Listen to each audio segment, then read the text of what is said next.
Folks, I'm here today with some sad news. We are unfortunately being lied to.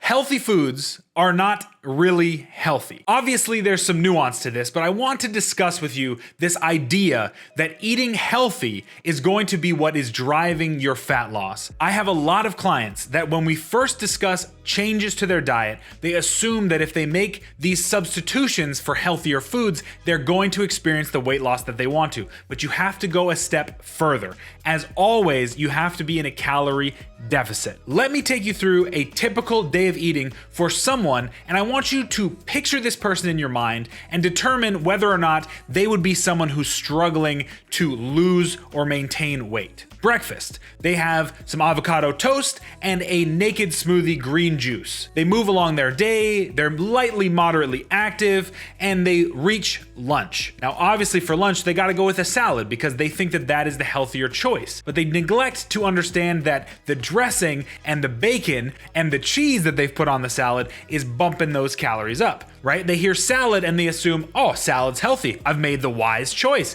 Give themselves a quick little pat on the back and they're moving on with their day. Time keeps ticking along, the day keeps dragging, it's around 3 or 4 p.m. and the hunger pangs are hitting. Luckily for them, they made the wise decision and they packed a snack so they don't have to go to the vending machine at work. However, their snack is some dried fruit, and they didn't really portion out that dried fruit when they packed it this morning. They just kind of took a couple handfuls and went for it. So after they devour the dried fruit, they're kind of satiated, but not really that much. They finally made it home. It's time for dinner. The dried fruit was pretty good, but they're feeling a little peckish. So now they're going to have their pre-planned meal, which is a brown rice bowl with a pineapple glazed chicken breast. Sounds incredible, no? I kind of want one right now. They don't measure out their rice. They eat their pineapple glazed chicken bowl without really understanding the calorie density in the glaze that they're using, and they go on with the rest of their night. Now they're laying in bed and they're imagining their day tomorrow and they're planning out their meals and they're giving themselves props. You know, they made great food choices today. They're going to be experiencing some body composition change in the future because of the fine choices that they have made. Unfortunately, that is not how it works.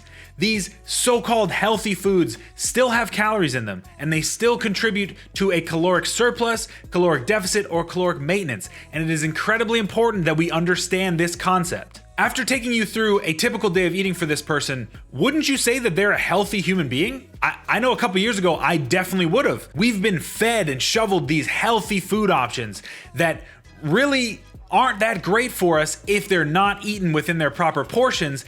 And so I think we need to go a step further and say, yes, the food composition is important, but in terms of strictly weight loss and weight management, we have to talk about the law of thermodynamics. Just because a food is dubbed heart healthy or helps with cholesterol does not mean that the calories no longer count.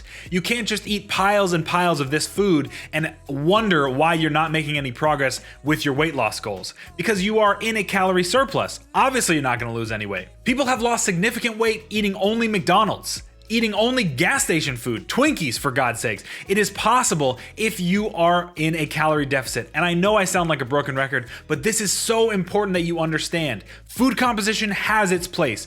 Obviously, it is important. And if you're eating non-processed foods, heart-healthy foods, obviously these are going to pay dividends in the long run. But when we are talking in the context of a body composition change, specifically a reduction in body fat, it is all about the calorie deficit.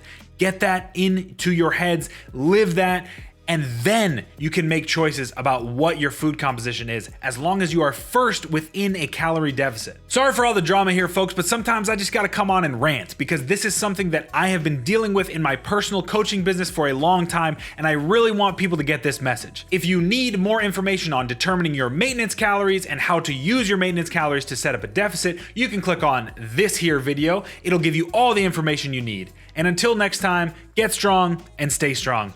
Peace.